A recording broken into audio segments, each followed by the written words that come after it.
Oi, gente, mais um vídeo aqui no canal. Dessa vez eu resolvi trazer para cá uma discussão que começou a partir de uma notícia muito triste. Nos últimos dias, a gente viu o caso do empresário aqui de São Paulo, eu sou aqui de São Paulo, que morreu depois de fazer o peeling de fenol, que é um procedimento estético. Muita gente vem falando sobre isso também nos últimos dias. Eu cheguei a ver até alguns vídeos no Instagram, não sei se vocês viram, depois comentem aqui. É um procedimento que me parece muito agressivo, né? Ele é uma substância ácida e é um procedimento que muitos médicos defendem que tem que ser feito no hospital, no centro cirúrgico, com uma estrutura adequada ali, caso alguma coisa dê errado. Então, muita discussão aconteceu depois dessa notícia triste. E aí eu quis trazer uma discussão maior. Aqui a gente não vai falar sobre o caso, até porque ainda está acontecendo, né? O que a gente quer falar aqui é sobre procedimentos estéticos. Quando vira um problema, quando a gente tem que falar sobre excesso. A ideia não é ser hipócrita aqui. Eu já fiz alguns procedimentos estéticos e não estou aqui para ditar regra nem nada, porque todo mundo no fim do dia é vítima dessa sociedade que diz que só existe um único jeito de existir. Então, estou aqui para conversar com a Anne é psiquiatra, e a Anne sempre me ajuda aqui a entender um pouco o comportamento e esses assuntos mais difíceis, Anne, porque quando a gente fala de estética, já é um problema muito maior, né? Porque, como eu disse, eu cresci, eu sei que você cresceu e quem está assistindo também cresceu numa sociedade que limitou muito a gente ali em como a gente pode ser ou parecer e como tem que ser nosso cabelo, nosso corpo, tudo. Todo mundo é vítima disso, né, Anne? Bem-vinda, tô muito feliz de ter você aqui de novo. Ei, Mari, obrigada mais uma vez. É muito duro, é muito difícil, né, alcançar a perfeição e a exigência do outro.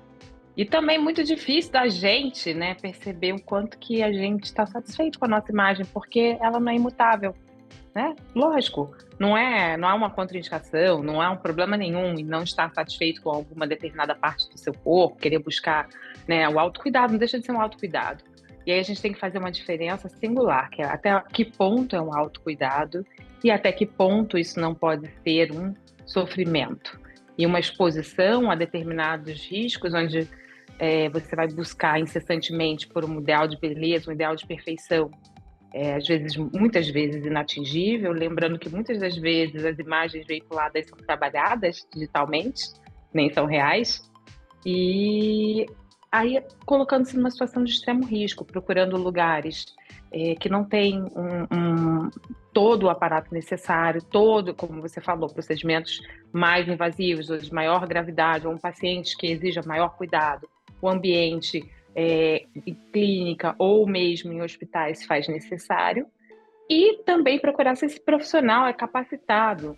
Lembrando que a maioria dos profissionais que tem capacitação, ele tem um registro de especialidade, né? E deve ser feito em locais que tenham a permissão por órgãos sanitários para ter esse determinado procedimento.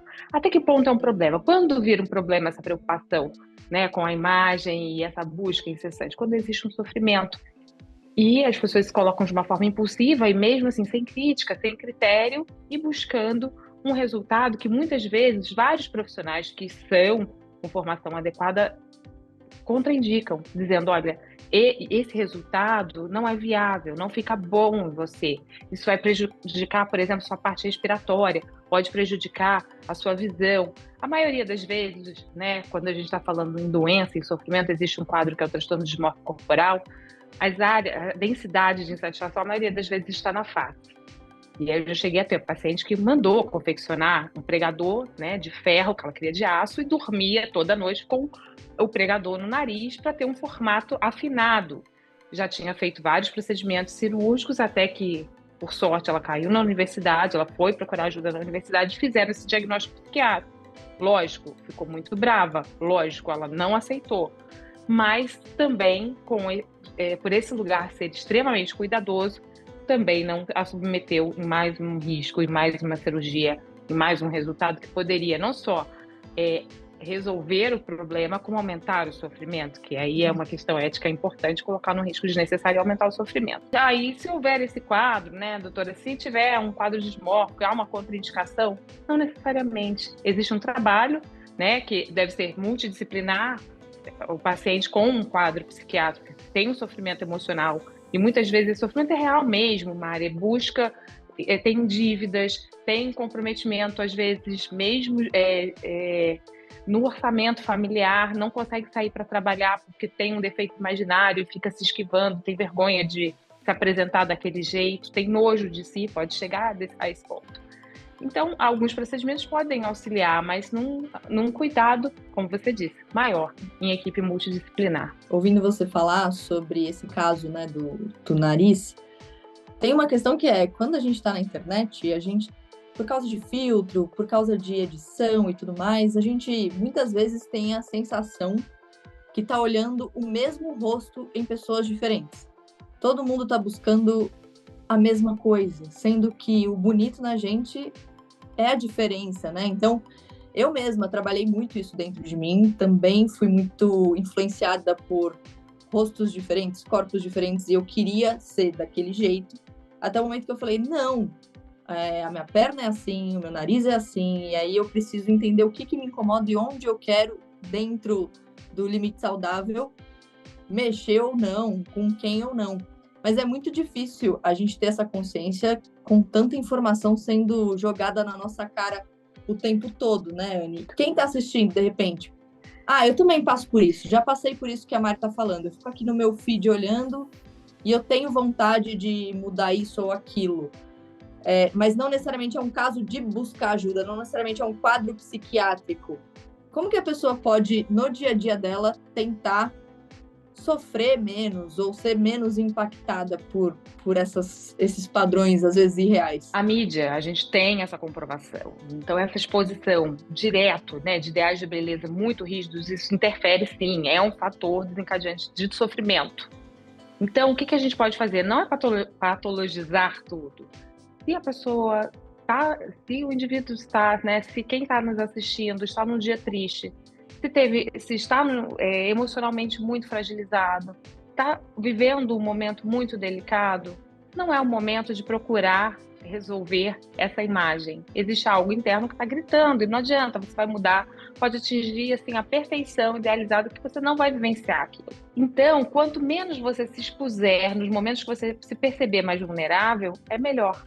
Aliás, quanto menos você se expuser, é melhor, né? Entrar em contato com olho a olho, né? O contato real, ajuda a gente a questionar um pouquinho o que está sendo veiculado. E a gente perdeu isso, a gente fica muito, né? Muito instigante todo esse acesso a essa imagem trabalhado o tempo todo. E, lógico, isso é feito, gente. Para a maioria das pessoas que ditam que são influenciadores, tem uma equipe, tem luz, tem o ângulo, é a profissão. E muitas pessoas, né? Eu tenho aqui, atendo meus pacientes, que às vezes para colocar um feed para uma foto, que nem vive da imagem diferente do seu trabalho, gastam cerca de 2h30, 3, trabalhando a imagem, sofrendo para poder publicar, para ter alguns likes ou para aquele crushzinho, fazer algum comentário, não te esquecer.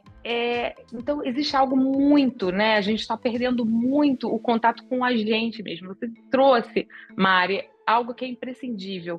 Você repensou sobre você, você entrou em contato com você, você refez a sua imagem para você, isso é o mais importante. E depois foi buscar o resultado que combinava com sua condição emocional. Se a gente vai buscar isso num momento onde a gente não está feliz para agradar o outro, quando a gente mal conhece sobre a gente mesmo, vai cair num insucesso muito grande, né?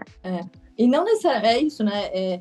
É um trabalho que continua, né? Não necessariamente, sim, eu tento sempre encontrar a minha identidade no meio desse mundo que perdeu um pouco a identidade, mas às vezes eu sim sou ainda impactada por algo que me faz, de repente, me sentir mal comigo mesma. Não tem como a gente fugir disso. Então é trabalhar cada vez mais nisso e trabalhar com paciência, né, Anny? A Anny tem um caso parecido com o meu também, que você encontrou no exercício também, você, pessoa física, a Anny corre, é um exemplo, assim, também uma força para se encontrar, né? Eu também fui atrás do exercício para me encontrar e fiz de um jeito diferente do que eu estava acostumada a ouvir. Eu fiz para cuidar da minha cabeça e do interno.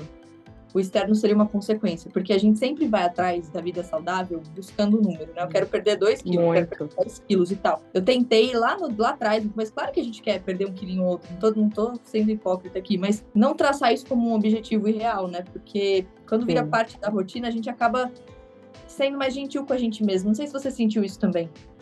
Mari, eu acho que é muito importante eu falar agora, que eu até muitas vezes uso desse instrumento no meu dia a dia de trabalho. A Anne enquanto pessoa. Porque, querendo ou não, a medicina vai afastando a gente, né? Se a gente é muito técnico, lógico que eu sempre tenho que fazer algo baseado em evidência. Mas a gente perdeu muitas vezes a gente perde essa aproximação com o paciente. Eu trago, me ajudou muito, né? A gente é muito, pior crueldade que quem pode fazer com a gente é a gente mesmo. E, por exemplo, quando eu vivi o luto do meu pai, que a gente tem isso em comum, eu cheguei a um peso, por exemplo, que eu nunca tive na vida. Mas eu não estava nem aí, eu não conseguia nem entrar em contato com isso, até que eu vivi meu luto e aí eu percebi, aí você continua aqui. E o que você vai fazer com a sua vida? Eu demorei um tempo, vivi um luto. Não é porque eu estou aqui como médica que eu não passo por essas coisas. E aí eu falei, poxa, eu quero não faltar às minhas filhas. Eu quero garantir, de certa forma, a minha longevidade. Como eu posso fazer isso? Porque o tempo passa, né? Então, é na juventude que a gente se prepara para envelhecer com saúde. E meu pai faleceu de uma doença oncológica. A gente sabe que a atividade física é super importante, né? Protege a gente bastante quando a gente está falando, né, para profilaxia, vamos dizer assim, das doenças oncológicas. Eu falei, vou me engajar, porque vai me ajudar corpo e mente, vai me ajudar no trabalho, eu vou divulgar isso. Recebi várias críticas, porque como todo mundo sabe, eu trabalho com transtorno alimentar. Como que alguém que trabalha com imagem, que já atendeu pacientes com anorexia, está fazendo e divulgando que está fazendo atividade física? Gente, não, assim, a gente tem, né, inclusive no serviço que eu trabalhei, educadores físicos super especializados, super capacitados para lidar com, né, com quadros graves alimentares, super queridos, conseguem ver e trabalhar a imagem, levar em consideração essa questão subjetiva do corpo. E pronto, isso me engajou, eu ousei, né? E hoje em dia, muita gente que me criticou, sabe, eu recebo inbox, muita coisa, muito agradecimento de muitos pacientes, de muitas pessoas que não me conhecem, que falam, poxa, Anne, eu acordei, tô sem ânimo, olho lá no inbox, cara, olho lá nos seus stories e você tá lá, já correu, você já tá no mercado, pô, eu fico mal, eu tenho que fazer também. Eu contornei um pouquinho, eu saí um pouquinho do jaleco e entrei na vida, porque isso é viver, né? Então a gente tem que acolher os nossos defeitos, ser um pouquinho mais generoso, ser menos exigente. E realmente a gente, tanto eu quanto você, a gente está tentando levar a informação mais segura, a vida como ela é, baseada também em evidência e com responsabilidade. E é esse conteúdo que eu acho que a gente e a gente pede para vocês ajuda, divulguem, comentem, tragam aqui, porque a gente é uma ilhazinha, né, dentro desse mundão de grande pressão que a gente vive todo dia. É uma inspiração. A Anne falou sobre o luto do pai dela e a gente se conecta, infelizmente, por isso, mas também por uma relação muito especial que nós duas tivemos com os nossos pais. E eu também ganhei muito peso enfrentando o luto do meu pai e pensei justamente isso. Eu preciso viver isso, eu preciso acolher esse sentimento, sentir tudo isso, para depois eu ver o que vai acontecer. Até o momento que eu percebi que não, até ele não ia querer que eu ficasse trancada no quarto, como eu fiquei por muito tempo. E aí me encontrei na atividade física. E o que eu queria levantar aqui antes de encerrar também é como não só a gente cuida da gente mesmo, mas como a gente cuida do outro, né, Anne? Porque quando eu ganhei peso, por exemplo, eu que sou uma pessoa pública, tive que lidar com muitos comentários sobre o meu peso, sobre a minha aparência, sendo que as pessoas não faziam ideia do que eu estava passando fora, né, do story, fora das redes sociais. A maior dor que eu já senti na vida. Então, eu tinha que ler aqueles comentários falando sobre o meu peso, sobre o meu corpo, no meio de um caos, de uma dor muito grande, e as pessoas não tinham essa gentileza com o outro, sabe? E aí, quando eu emagreci, quando eu fui atrás, as pessoas vieram me elogiar, como se a magreza fosse o objetivo máximo a ser atingido, uma grande vitória. Mas será? Às vezes as pessoas emagrecem por uma questão psicológica, alguma coisa nesse sentido. A gente precisa tirar um pouco a ideia de que magro, gordo, isso é ruim ou bom.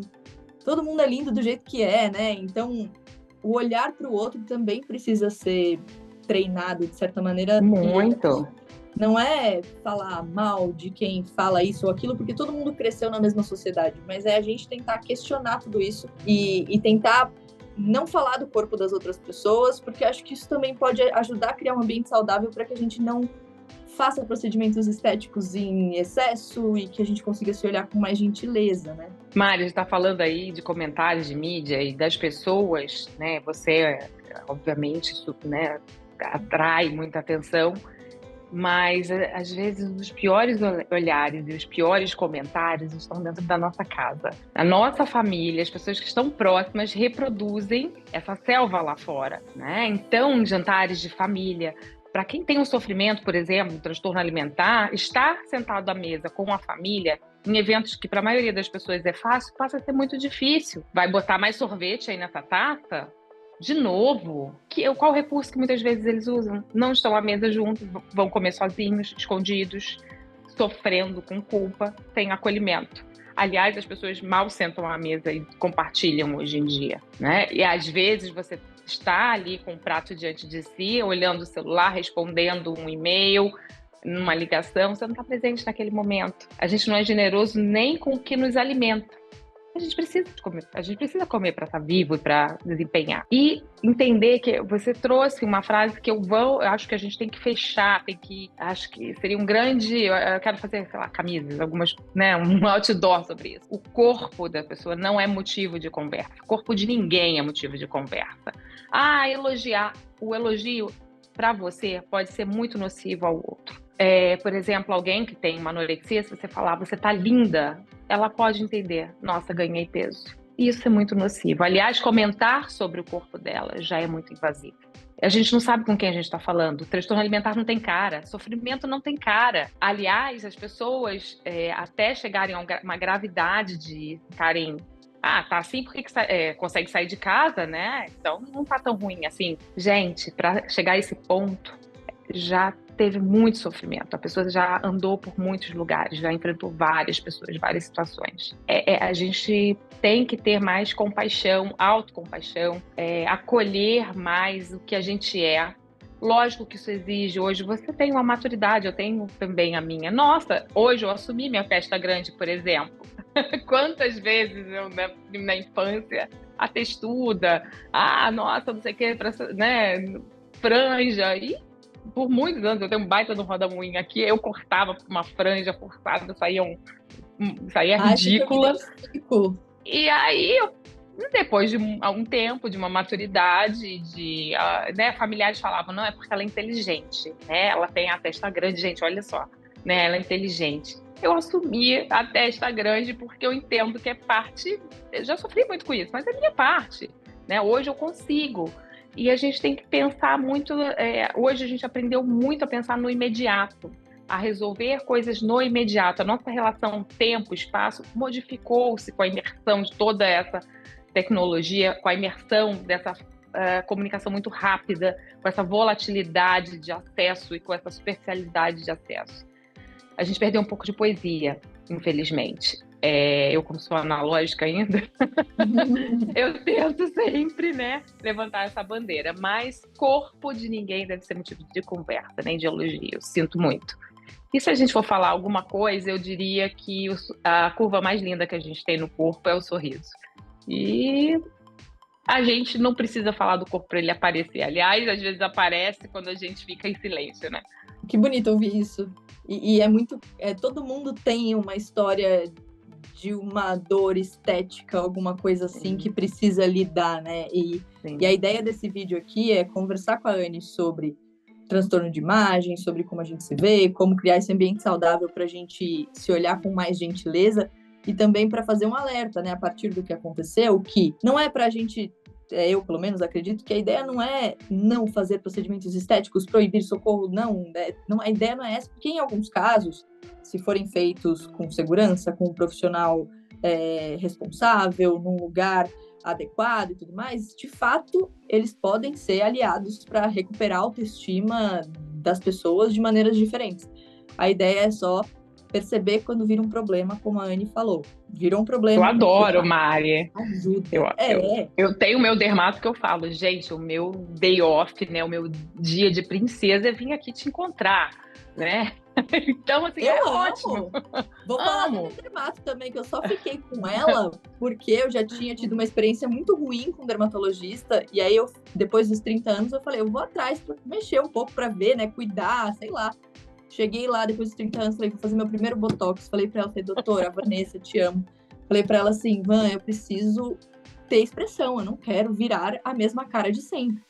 E aí ela me entendeu e ela é muito dessa filosofia de que é melhorar você do jeito que você é e não transformar você no que todo mundo já é. E aí hoje a gente tem uma relação muito legal e saudável, né? Aquela coisa de a gente se sentir bem, mas não perder mão de quem a gente é e não se colocar em risco, porque a ideia é justamente essa, né? Se sentir bem com segurança de um jeito saudável. Anne, queria agradecer muito, muito, muito mesmo. Adorei conversar com você mais uma vez. A Anne já participou de outros vídeos aqui no canal para falar sobre outros assuntos. E com certeza volta em outras oportunidades. E é isso. Somos todos lindos e exatamente, Mari. Que a gente consiga ter esse ambiente cada vez mais saudável para conseguir pensar dessa maneira. Anne, obrigada. Exatamente. Beijo, obrigada, gente. Um beijo, gente. Se você ainda não se inscreveu, se inscreve aqui no canal. A gente está muito perto de chegar em 100 mil inscritos. E quem sabe também, você pode deixar um comentário aqui com uma pergunta para a Anne sobre algum assunto específico. Encaminhe esse vídeo para quem você acha que pode ser ajudado de alguma maneira por causa desse assunto. E a gente se vê semana que vem com mais um vídeo inédito. Eu espero vocês.